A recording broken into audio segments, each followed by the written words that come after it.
Bonjour chers élèves, je suis Guaminé Julien et très heureux de vous retrouver.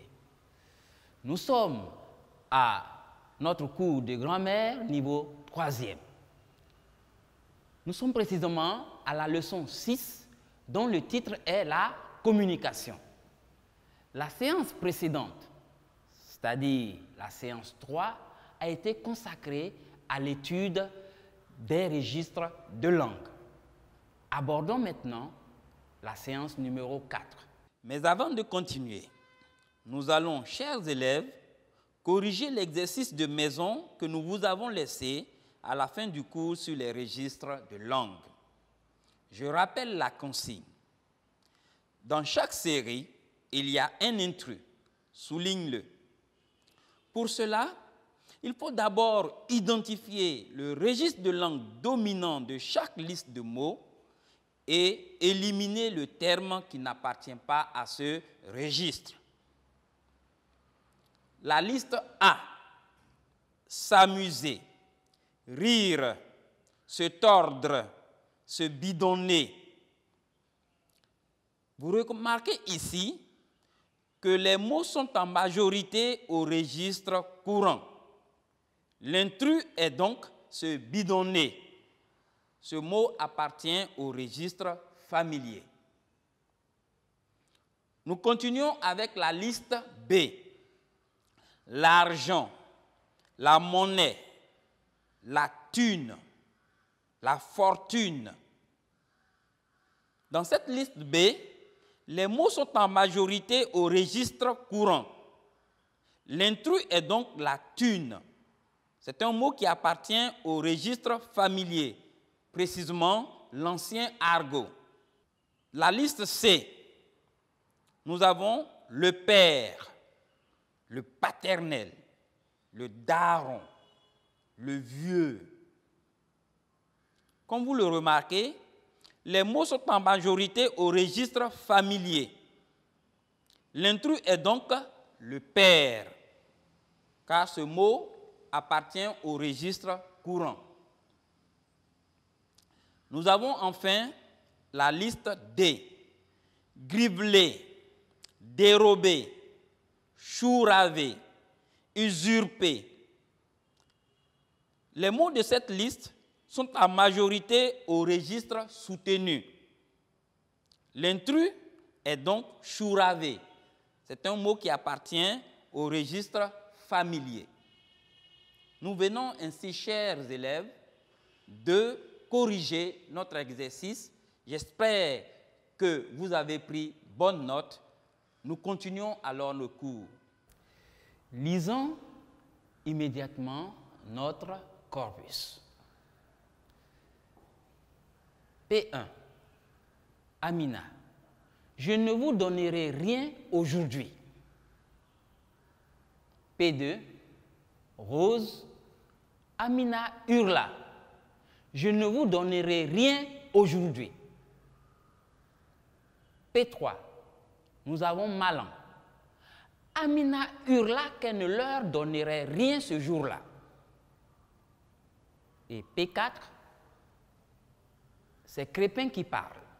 Amina hurla, elle ne leur donnerait rien ce jour-là. Chers élèves, qui est le locuteur de la première phrase du corpus?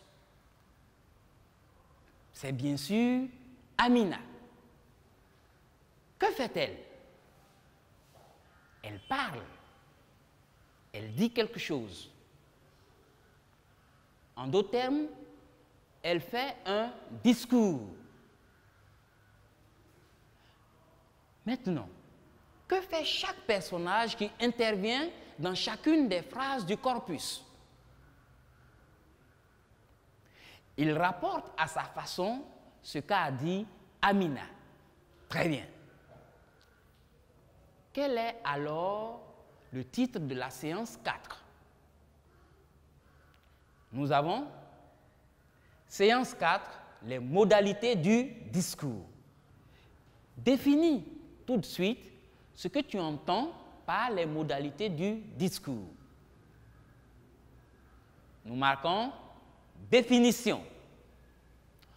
On appelle modalité du discours les différentes manières ou les différentes formes de rapporter les paroles ou les propos de quelqu'un.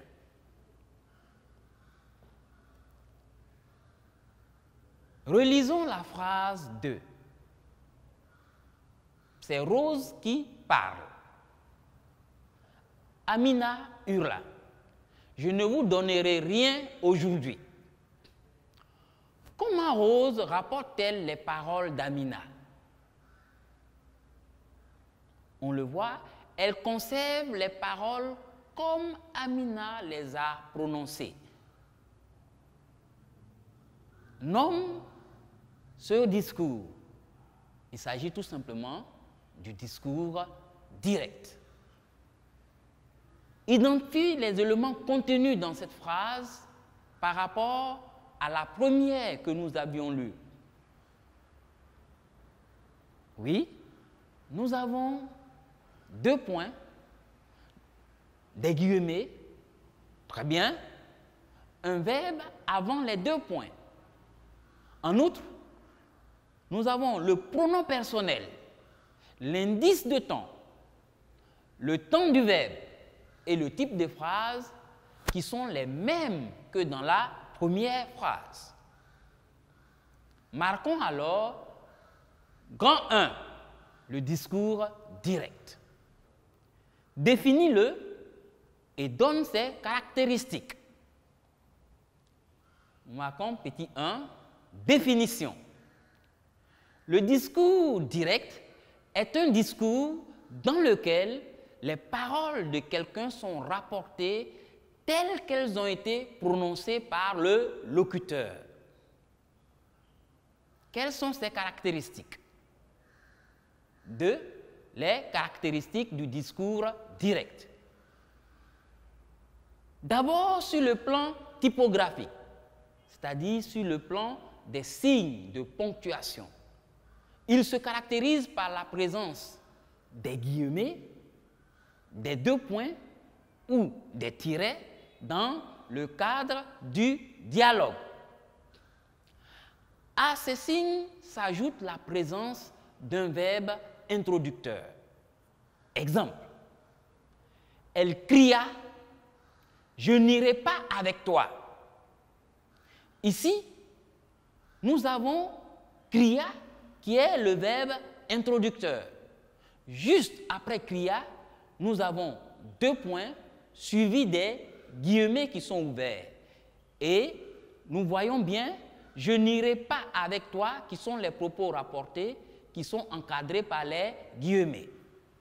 Nous avons alors le discours direct. Au niveau des marques d'énonciation, nous remarquons la présence des pronoms de la première et de la deuxième personne. Nous avons aussi l'indication de temps, de lieu, de temps verbaux et de type de phrase. Exemple, ma mère me dit, tu viens me voir ce soir.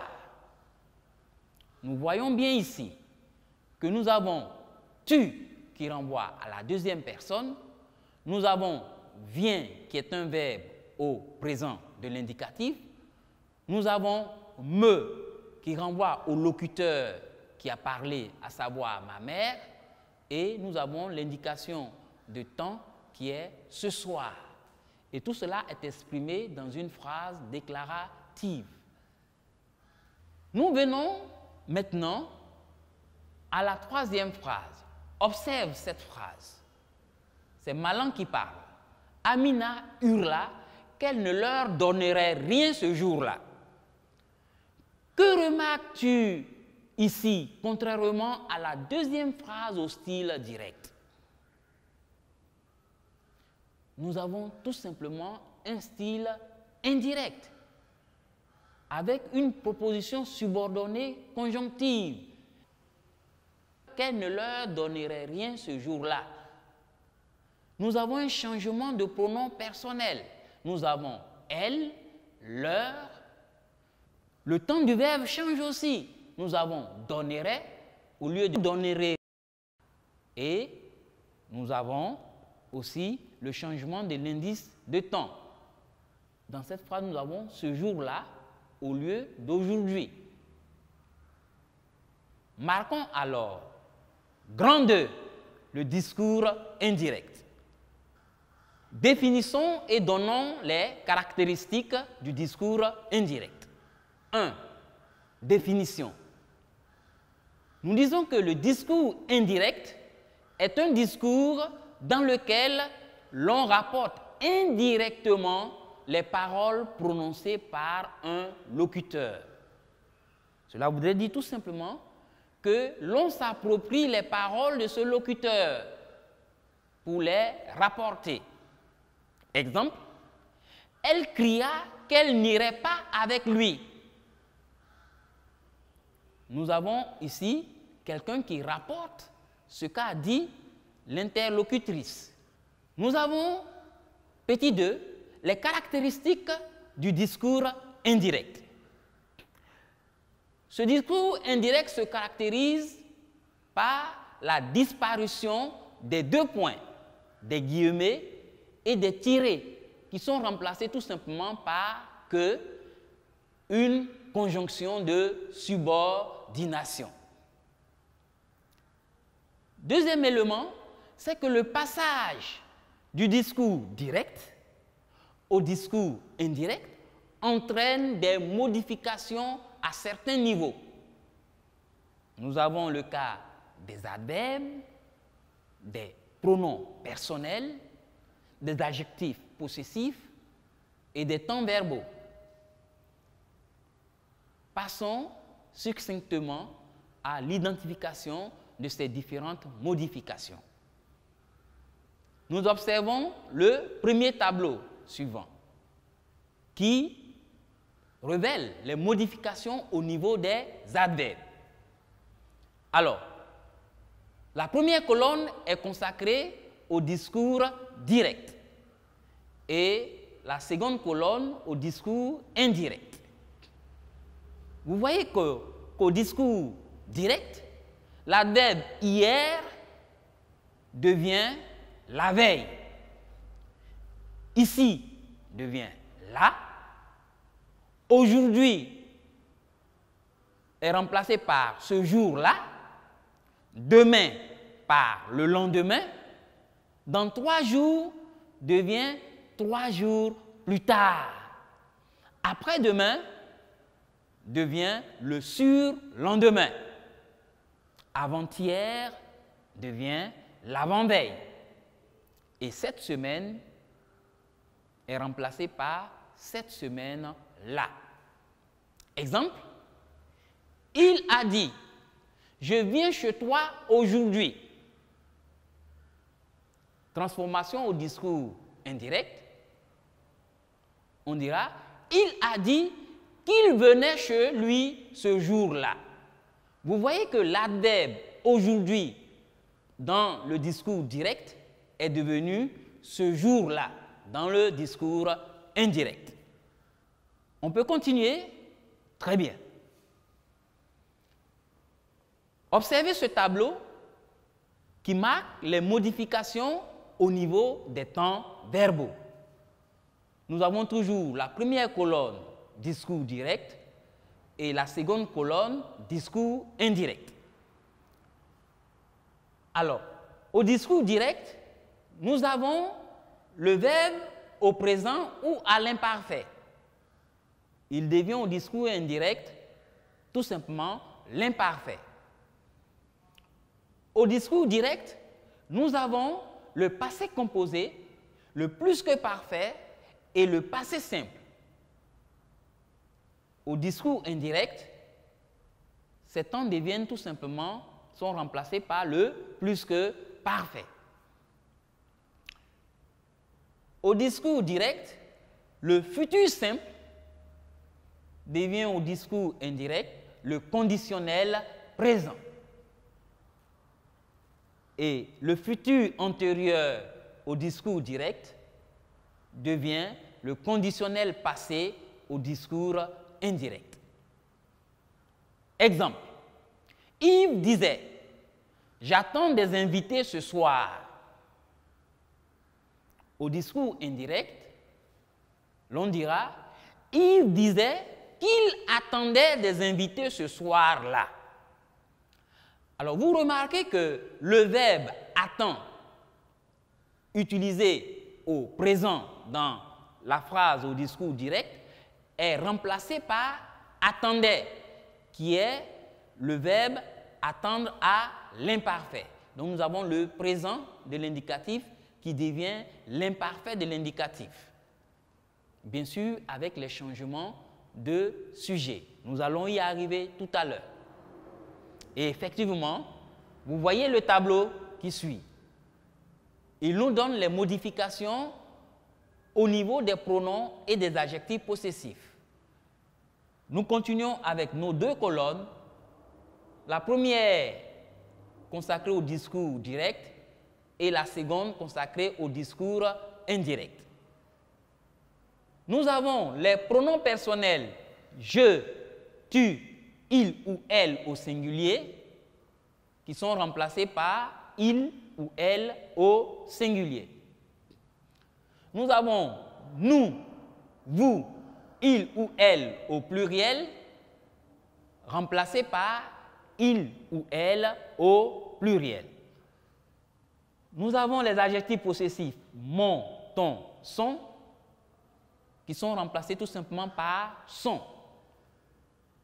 Les adjectifs possessifs ma, ta, sa qui sont remplacés par sa. Nous avons aussi mais, tes, c'est qui sont remplacés par c'est ou leur. Et nous avons le pronom toi, le pronom tonique bien sûr toi, qui est remplacé par le pronom lui. Exemple, ma mère avait affirmé, je prendrai ces chaussures pour ma fille.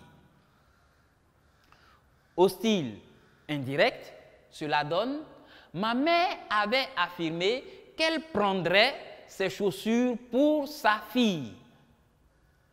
Vous voyez ici qu'au style direct, le je devient elle au style indirect. Nous avons l'adjectif possessif ma qui précède ma fille qui devient sa et qui précède ici sa fille. Donc, vous notez les différentes transformations qu'il y a eu au niveau des pronoms et des adjectifs possessifs. Nous espérons que vous avez cerné quelque chose concernant le passage du discours direct au discours indirect. Faites très attention aux différentes modifications parce qu'elles sont nécessaires pour une bonne maîtrise des transformations. Observe la quatrième phrase. C'est Crépin qui parle. Amina hurla. Elle ne leur donnerait rien ce jour-là. Que remarques-tu ici, contrairement à la deuxième phrase au style direct et à la troisième phrase au style indirect? Mais pas de guillemets. Très bien. Nous remarquons aussi des propositions indépendantes juxtaposées. Cela voudrait dire qu'ici, nous n'avons pas de proposition subordonnée. Toutefois, nous remarquons un changement au niveau des pronoms personnels, du temps du verbe et de l'indice de temps. Alors, nous allons récapituler tout cela.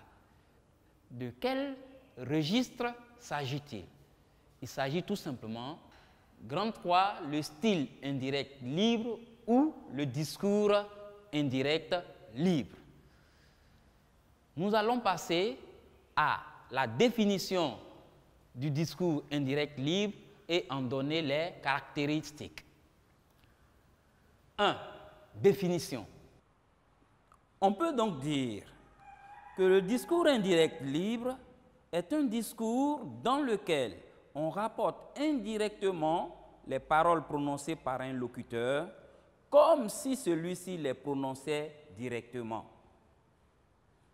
Dans l'usage littéraire, on supprime parfois la subordination tout en conservant la plupart des particularités du discours indirect. Exemple, on lui expliqua la situation. Les enfants pleuraient, les adultes les consolaient. Il devait faire attention. Nous remarquons dans cet exemple une absence de proposition subordonnée et même de verbes introducteurs. Mais l'on remarque des changements au niveau des personnes de la conjugaison et des temps verbaux. Pour ce qui est des caractéristiques, nous pouvons dire que le discours indirect libre combine les caractéristiques du discours direct et du discours indirect. D'abord, comme le discours direct, il est formé de phrases indépendantes qui conservent leur type. Comme le discours indirect, il subit les modifications au niveau des marques de personne, de temps, de lieu et de temps verbaux. Passons tout de suite à notre exercice d'application. Identifie la modalité du discours de chaque phrase.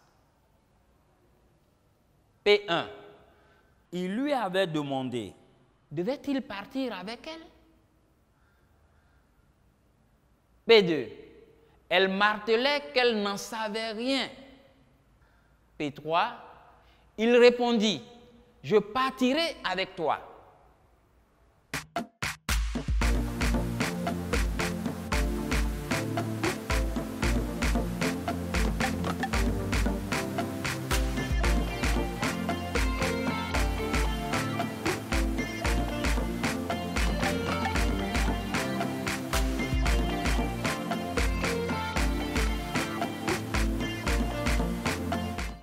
Pouvons-nous corriger? Ok, allons-y. P1. Il lui avait demandé.